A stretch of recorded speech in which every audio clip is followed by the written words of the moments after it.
Morning 7th class students, subject maths, exercise 3.3।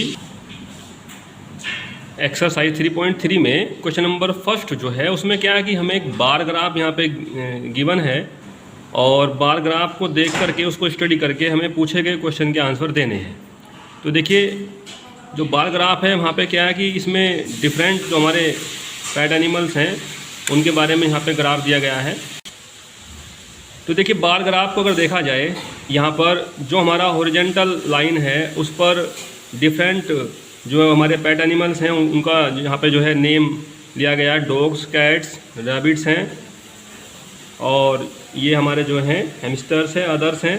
तो उस तरीके से इसमें जो हमारा वर्टिकल जो लाइन लिया गया है जिसको हम वाई एक्स कहते हैं, इस पर यहाँ पे इंडिकेट किया गया है student. Which is the most popular PAT, यानी कि आपको बताना है बार ग्राफ को देख करके कि इन सब में से कौन सा ऐसा पैट है जिसको सबसे ज़्यादा स्टूडेंट जो है पसंद करते हैं। तो आप देखिए आप कि जो कॉलम जो जा रहा है सबसे ज़्यादा ऊंचाई तक कौन सा जा रहा है, डॉग का, कैट का, कौन जा रहा है। ये देखिए सबसे ऊपर ये वाला जा रहा है, तो ये किसका है, कैट का है। तो कैट्स को पसंद करने वाले जो 10 स्टूडेंट्स हैं वो सबसे ज़्यादा हैं। तो which is the most popular PAT, यानी कि जो मोस्ट पॉपुलर पैट है वो कौन हुआ, कैट हुआ। अगर बी की बात करें, how many children have dog as a pet, यानी कितने ऐसे चिल्ड्रन हैं जो डॉग को पैट के रूप में पसंद करते हैं। तो देखिए डॉग कहाँ लिखा हुआ है, ये रहा डॉग, और डॉग की ऊंचाई जो है यहाँ तक जा रही है 8 तक। तो 8 स्टूडेंट ऐसे हैं जो डॉग को पैट के रूप में जो है पसंद करते हैं। क्वेश्चन नंबर 3 में हमें ड्रॉ करना है बार ग्राफ। देखिए बार ग्राफ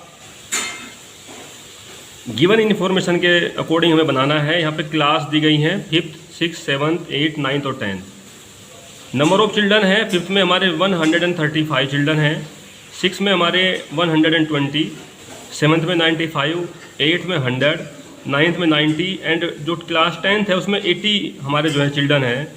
अभी इन इन्फॉर्मेशन के अकॉर्डिंग आपको बार ग्राफ बनाना है। तो बार ग्राफ जो बनता है, एक तो बनता है आपके ग्राफ पेपर पर, जो आपके पास ग्राफ पेपर है, जो आपके पास ग्राफ नोटबुक है उसमें बनेगा।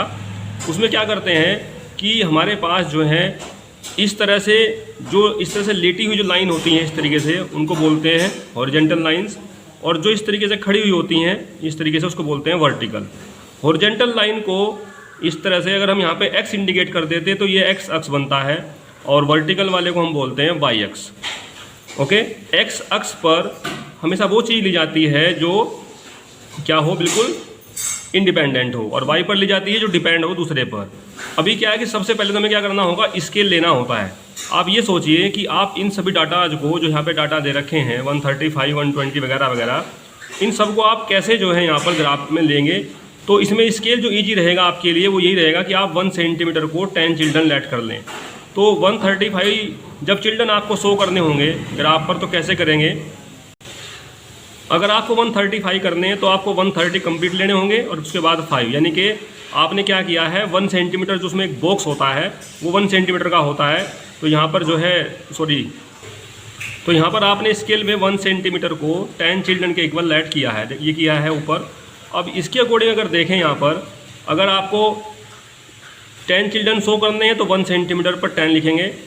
फिर नेक्स्ट जो आपका बॉक्स आएगा 20, फिर उसके बाद 30। इस तरीके से जो हमारे 135 वो कहाँ बैठेंगे, 1 2 3 4 5 6 7 8 9 10।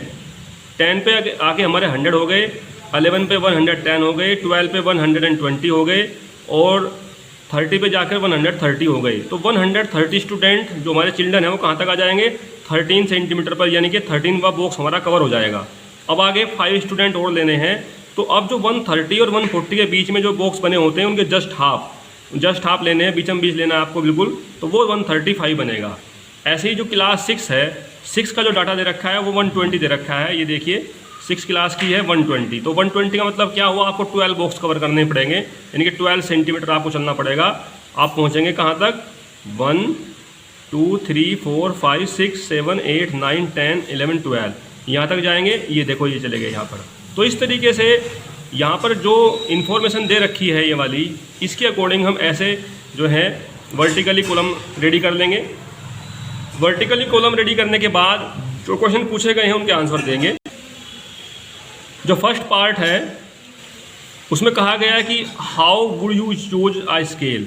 स्केल क्या लेंगे, स्केल आपने लिया है 1 सेंटीमीटर इक्वल्स टू 10 चिल्ड्रन। ये सूटेबल लेना होता है, अलग अलग स्टूडेंट अलग अलग स्केल ले सकता है, पॉसिबिलिटी है। उसके बाद बी जो पार्ट है उसमें पूछा गया है which class has the maximum number of children. कौन सी क्लास में सबसे ज़्यादा जो है चिल्ड्रन है और कौन सी में सबसे कम है। वो तो हम देख करके यहाँ भी बता सकते थे, लेकिन हमें बार ग्राफ रेडी किया है तो बार ग्राफ को देख कर ही हम बताएंगे। सबसे ऊंचा यानी कि जो सबसे ज़्यादा हाइट ले रहा है वो कौन सी क्लास का है, आप ये देखेंगे। तो जो 5th क्लास है, ये देखिए 5th क्लास सबसे ऊंचाई तक जा रही है, तो हम ये कह सकते हैं कि 5th class is having the maximum number of children. कितना चिल्ड्रन है वहाँ पे 135। और सबसे कम की बात करते हैं, सबसे नीचे देखिए कौन सा जा रहा है, ये जा रहा है ये वाला। और ये क्लास कौन सी है 10th। तो 10th class is having the minimum number of children. और कितना है 10th क्लास में 80 चिल्ड्रन। तो इस तरीके से हम इसका आंसर देंगे।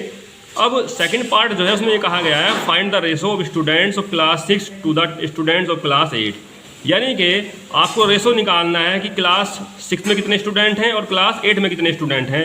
तो आप क्या करेंगे, जो क्लास 6 में स्टूडेंट हैं, क्लास 6 में आपके 120 स्टूडेंट्स हैं और क्लास 8 में 100 स्टूडेंट्स हैं। इनको सोल्व करेंगे, इसको काटते रहेंगे, जैसे 20 से काट सकते हैं, 26 जा 120, 25 जा 100, तो 6:5 आ जाएगा। देखिए कुछ इस तरह से आपकी जो है जो ग्राफ पेपर होता है, ग्राफ नोटबुक जो आती है उसके अंदर इस तरह से ग्राफ पेपर होता है। आप देख पा रहे होंगे इसमें ये बॉक्स बने हुए हैं। जैसे आप इसी बॉक्स को ले लें, ये बॉक्स है यहाँ पर, ये वाला इसको लेते हैं, ये बॉक्स है आपका। तो इसे मैं कह रहा हूँ कि ये ओरिजेंटल लाइन है और ये ऊपर को चल रही है वर्टिकल। तो अब आप देखिए कि ये जो है इसमें बहुत ही छोटे छोटे जो है 10 बॉक्सेस बने होंगे। तो इसलिए मैंने कहा कि आप सूटेबली जो भी आपको स्केल सूटेबली लगे, जिससे आप ग्राफ ना तो आपका ज़्यादा बड़ा हो ना ज़्यादा छोटा हो, उसके अकॉर्डिंग आप इसको बनाएंगे। एक्सरसाइज ये मोस्टली जिसमें ग्राफ ड्रॉ करने के लिए कहा गया है, बार ग्राफ ड्रॉ करने के लिए कहा गया है, वो तो आपको ऐसे ही ग्राफ नोटबुक में ही ग्राफ पेपर पे ही करने हैं। और जो ग्राफ ऑलरेडी गिवन है, केवल क्वेश्चन पूछे गए हैं, उनके आंसर आप जो है केवल जो है पेंसिल से उनके आंसर बुक में उनके ही सामने लिख सकते हैं। लेकिन ग्राफ जो आपको ये कहा जाए कि बार ग्राफ ड्रॉ कीजिए, तो वो ग्राफ पेपर पे ही करना पड़ेगा आपको। लेकिन ध्यान ये रखना होता है जब आप ग्राफ जो है बार ग्राफ ड्रॉ करेंगे, क्योंकि आगे चल के आप पढ़ेंगे इन हायर क्लासेज, वहाँ पे हिस्टोग्राम आएगा। तो ये बार ग्राफ में ध्यान ये रखना है कि जितने भी आपके ये स्तंभ हैं, जो कॉलम हैं आपके, इनके बीच में गैप होना जरूरी है। गैप भी इक्वल होना चाहिए। ऐसे नहीं कि आपने ये दूर दूर बना दिए दोनों और फिर इसके पास बना दिया। इक्वल डिस्टेंस, इक्वल गैप इनके बीच में होना बहुत ज़रूरी है। तो बार ग्राफ जब बनते हैं सिंगल डाटा के, तो वो जो है बीच में गैप देके बनाए जाते हैं। अब अगर आप क्वेश्चन नंबर 4 को ही लें, इसमें डबल ग्राफ बनाना है। तो ये देखिए, ये जो है ये फर्स्ट टर्म और सेकंड टर्म के जो ग्राफ एक दूसरे से टच होकर बन रहे हैं, ये बन सकते हैं, क्योंकि यहाँ ये डिफरेंट जो है डाटा गिवन है। तो इस तरीके से आप जो है ग्राफ नोटबुक में बार ग्राफ को ड्रॉ करें। Thanks and good day.